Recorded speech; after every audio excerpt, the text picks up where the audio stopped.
It's been a while since I've stopped engaging in conversations with others. 24 hours could pass and no words have left my mouth.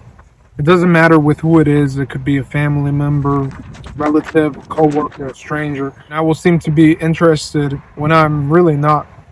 I don't go out of my way to initiate many conversations because of this, and from the looks and sounds of it, definitely sounds that it's just because I'm nervous or socially awkward, which did used to be the case, but now I care less about talking more with someone that there's not much nervousness there anymore. But I think about it, from where do these one size fits all explanations come from? That of social awkwardness, this anxious, tensing up. Well, for me, it stemmed from fears of judgment, which are very feasible, but they're often exaggerated. Which is that what you will say is not going to be accepted because of how at odds it is with the experiences and beliefs of the person you're speaking to. We are attempting here to not ruin our first impression with another person. And so, in our minds, a bland and forgettable encounter is preferable to a disagreeable one. It also just avoids problems. Like people remark to you things they find interesting or that they believe, or their own problems and personal dramas, and you start gathering a sense of their personality, who they might be like for the rest of their life, because people barely change from who they were when they were younger. It's rare, but it doesn't happen much. And the worst part is when you realize that their personality is one that you fundamentally disagree with. So if you answer them honestly with no holds barred, it's gonna sound mean. It's gonna sound bad. It's gonna sound like someone who they don't want as a friend. But I think something much deeper is going on here. And see, that's the problem with attempting to do any of these inquiries in the first place. It's that you can get so bogged down to understanding your own specific circumstance that in and of itself has context that nobody else will know about but you. Like, I know my personal situation very well. Maybe not to like the level of a third person perspective, right? Like you don't catch all of your flaws, but I would say I know it more than someone who doesn't live through myself.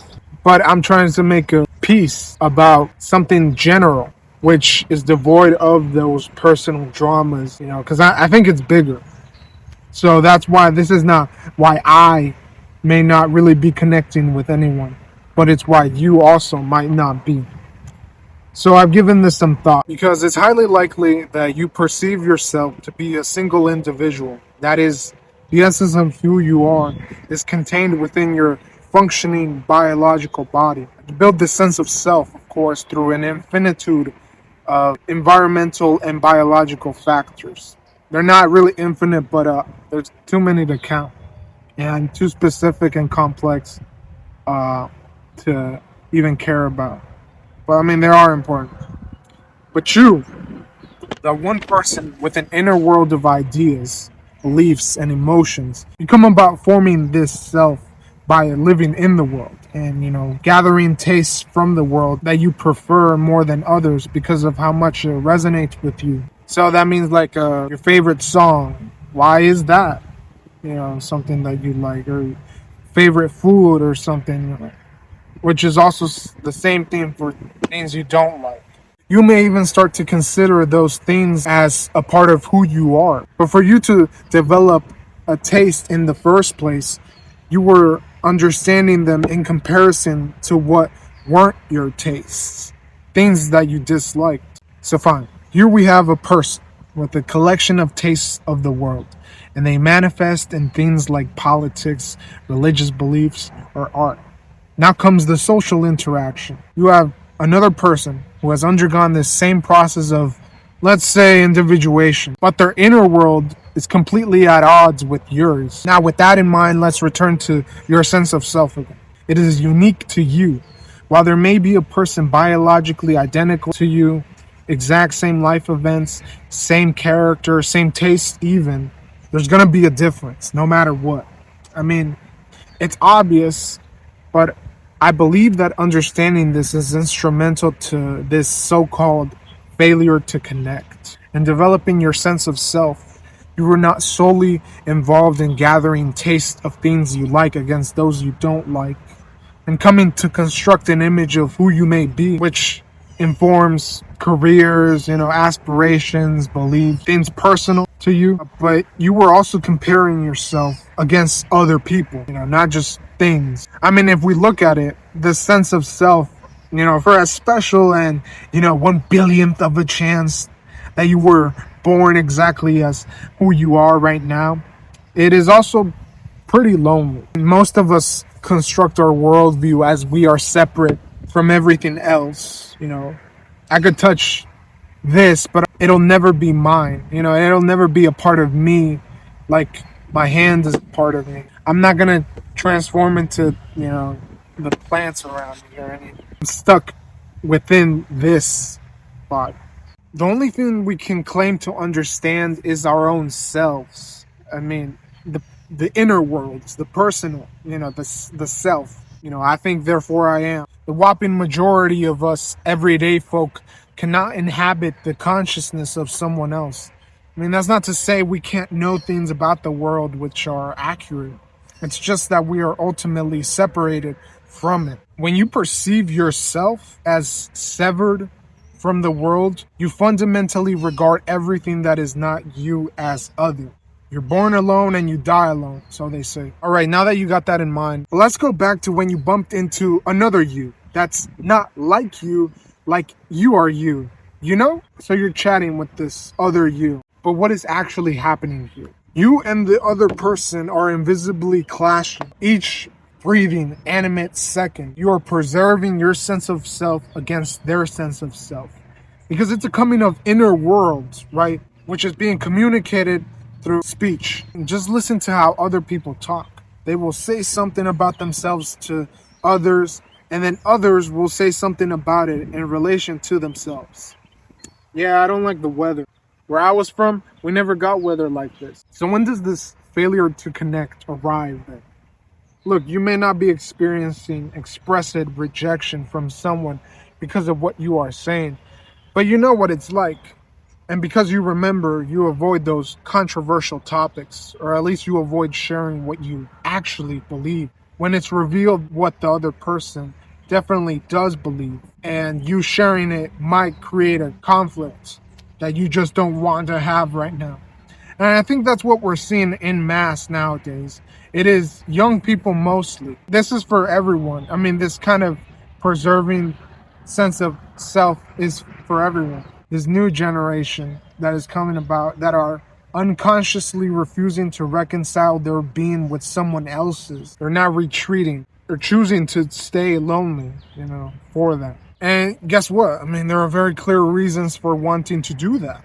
I mean, there are groups of people who, having reconciled parts of their being with one another, be it because of politics, beliefs, or interests. When I say reconciled parts of their being with one another, I mean that they share things in common.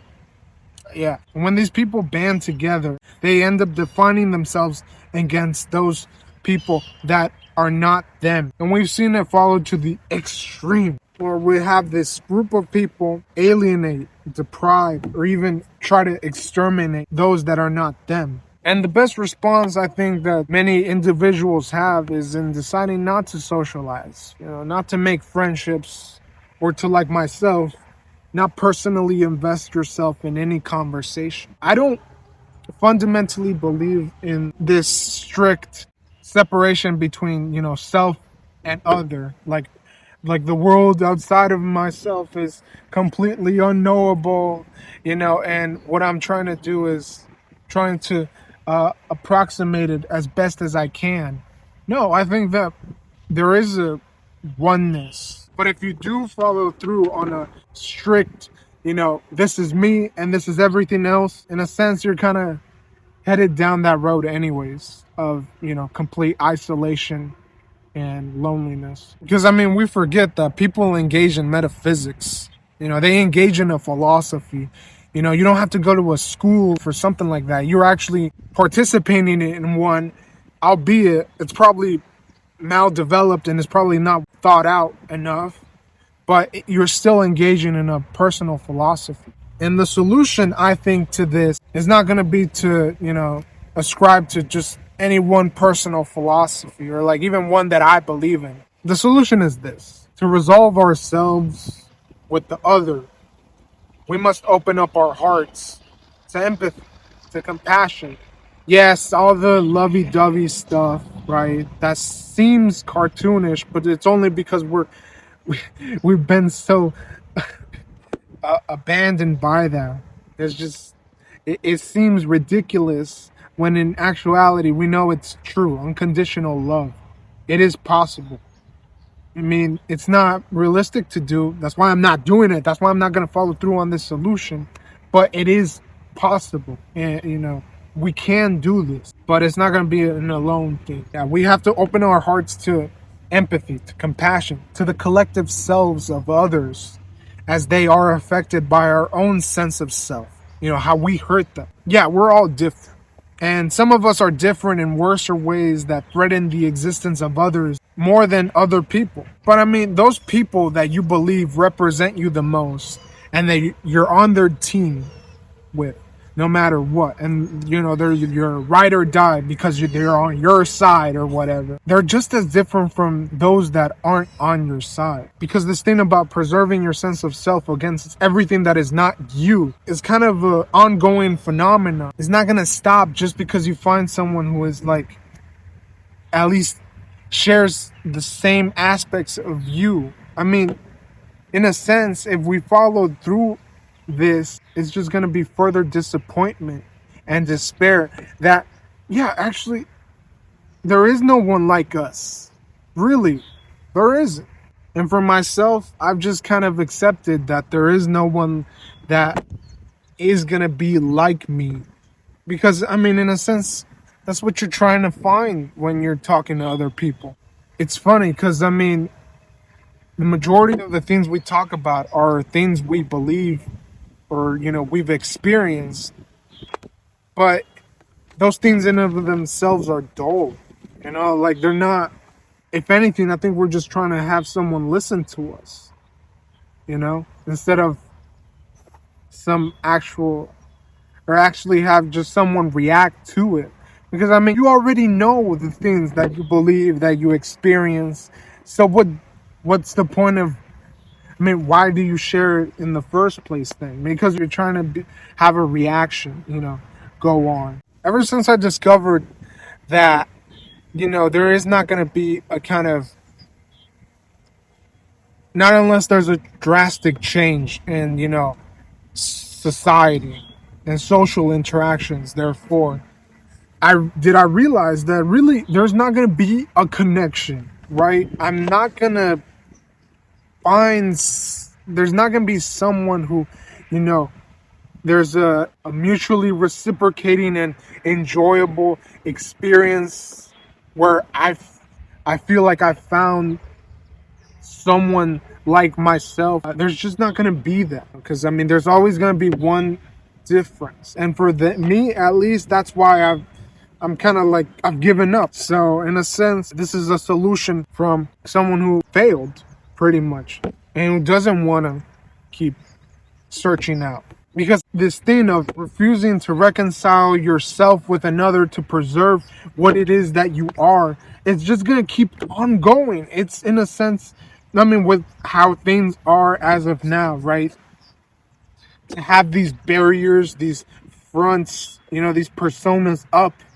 Because, I mean, yeah, there are going to be people who want to take advantage of that. So far, that's why I kind of just given up. But I don't think this will last. No. And I think you'll see the signs when conversations are absent of lies, when they're fully brimming with confessions about the darkest conditions, the kind you reserve in secret, just being spoken plainly, as if asking for help or guidance. And in turn, those that are listening reciprocate and are being open with themselves too. Like a spontaneous mutual group therapy is at play. People struggling to raise their smiles when brushed up against, the sadness pushing downwards and leaking out in tears. So that's just a fancy way for saying people who are cry laughing, where there are no personas. Because there's no need to hide or fabricate a persona to impress anyone. Because there's no pressure for conversion into any one thing. That is how I see it. We can seriously grapple with this barrier